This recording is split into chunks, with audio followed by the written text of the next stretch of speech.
Hi chums, I'm going to do a little run around the garden here just to let you see the vegetables on the outside, and then I'll do some on the inside, okay? So we'll just move you over to here. Try not to make you sick as I walk along. I'm just going to do a wee... I want to make sure, I'm not too far on here. Right, the first thing I'll do is I'll look at the potatoes. Well, there's the potatoes, you can see how big they are. They're doing really well. And you saw from the reveals that I did, if you saw them, that they're doing fantastic. Those potatoes there, you see all those white flowers there, over to here and round. Those are all coming off the one bucket, and there it is. That bucket there, in here, you can just see the shape of it there a bit, up over there. That's the bucket with the $30 bet, where I bet something my yard. Oh God, sorry, I forget your name. And $30 about who'd grow the most in a bucket. So that's mine there. They've come on. I don't know if the second one ever took, but the first one seems to be performing pretty well. Dan, look, first flower on one of yours, one of your marrows. And then what I do is, folks, see these lettuces? These are Little Gem. Little Gem are a fantastic lettuce, and they're a cost type. And I mean that's big enough for myself and Rosemary for a lunch or a meal. You know, we don't need you don't need big lettuces to feed you. You know, one of those is big enough for two people. So I've got loads of them all over the place. But once they're getting too big for me, I give them to people. Then the peas. There's the peas in there. The peas are about 6 inches to 8 inches high now, and they're growing perfectly because of the way they're spaced perfectly. And then here we've got beetroots and lots of weeds, but we'll take care of that before long. The reason I've got this net up is to stop the cats, because the cats would be crapping all over the place if they got half a chance. Not my cats, they're other people's cats. And I've got weeding to do here. This is the corn, and then what I'll do is, you can see there's space here at the edge. I've the compost I take from the potatoes I'll put into the corn to build them up a wee bit.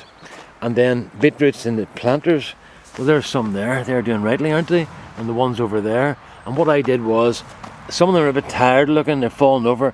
I took those out and replanted them. Ian, Centurion, aren't they super? Like that's right down on that there. That's a really good size onion there. Now mine are starting to fall over, so I think the thing is now, bend them all over, is that right? Now, if you don't mind, Ian, I'll just confirm that with you. Difference in spacing this year, they're spaced 6 inches apart and almost a foot apart. I just squeezed in, I would normally squeeze 5 rows in here and pretend I was putting them a foot apart, but I'm not. They're really a lot less, but I'm squeezing some in along this bed and then another 3 in between, and that's cheating.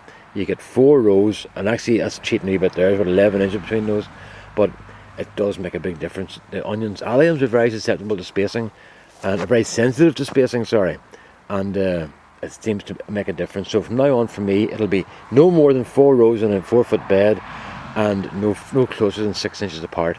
Here's some more, Dan. Look, and they're starting, these ones here.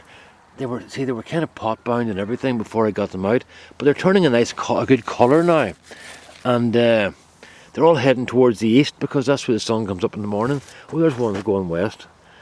They don't know where they're going. And then there's some more little lettuces that just used to fill in there before these boys take over. And some in pots. The secret of these is, somebody comes along, oh, those are great, I never knew you could grow lettuces in pots. And we'll take that home with you, and whenever you're ready you can eat it, you know. So people like that sort of thing. There's another bed to be done. These are potatoes from 3 years ago that are growing again. Hillary, you're probably getting very nervous about the cabbages. There we are.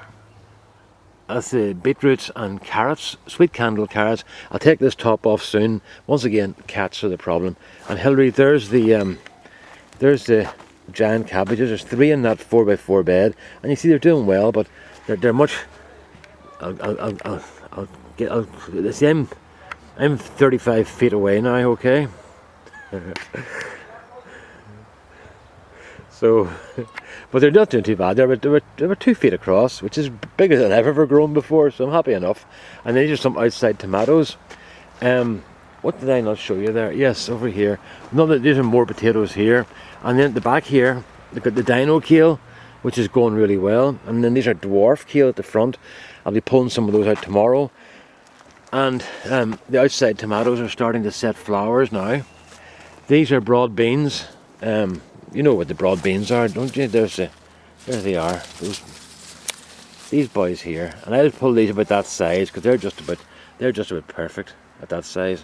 So I'll slip one of these open and let you see it. They're a lovely bean, and you can eat them raw and everything. Hold on, I'm trying to get this open, but it's not been very cooperative. There you go. There's the idea there now. See, and they've got their little bed of fur to lie in. What I'm going to do with that now is I'm going to leave that up there off the ground, and I'll come back and get it when I finish. I need it. More dwarf kale, and there's some scallions trying to get out. These are a cabbage called, I can't remember what those are called, and I can't remember. And in here, very poor radishes, they've just been overcome by weeds, but they've got some quite good scallions. And once again, this is the way I'm doing it now, and I've doing it for a couple of years now. Dan's doing it as well.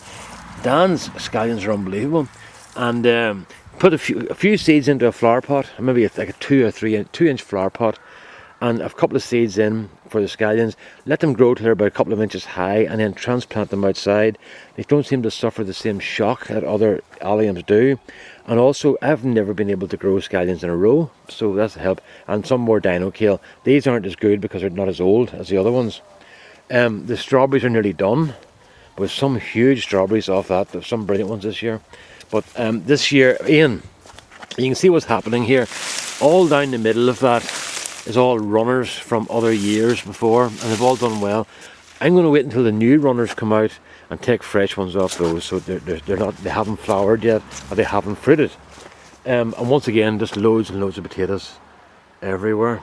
And then over there, more beautiful. Now the soya, Gary sent me soya from Yoshi, and look, it's getting a bit sad looking, and it's getting eaten away by something as well.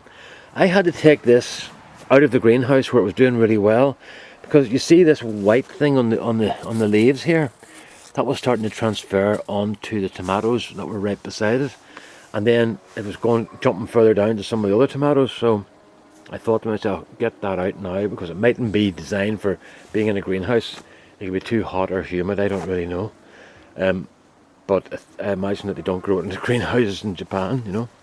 So that's it. That's where we are, folks, with the outside. And as I say, I'm happy enough with the way things are going, especially potatoes. The potatoes are doing grand. There's another example there, folks, of what I do. I took spuds out of here today. I took some out there about a week ago. I took some out of here today. So I just level that out and put in 4 lettuces that were in pots and let them do their thing. You know, I'll drag them out as needed. I have found that if you can keep the spaces with some vegetation fairly reasonable sized in it, the cats don't tend to bother with it as much, you know. So where's it going to go now? So as I say, that's where we are now, folks. I'm going to fire this up in about, what the length of this video? 9 minutes. That'll go up in about 5 minutes, 5 or 6 minutes. Like, I'm really astonished by this high-speed internet. Okay, right then, all the best now. Bye bye. I'm going to head into the greenhouse now. Okay, bye.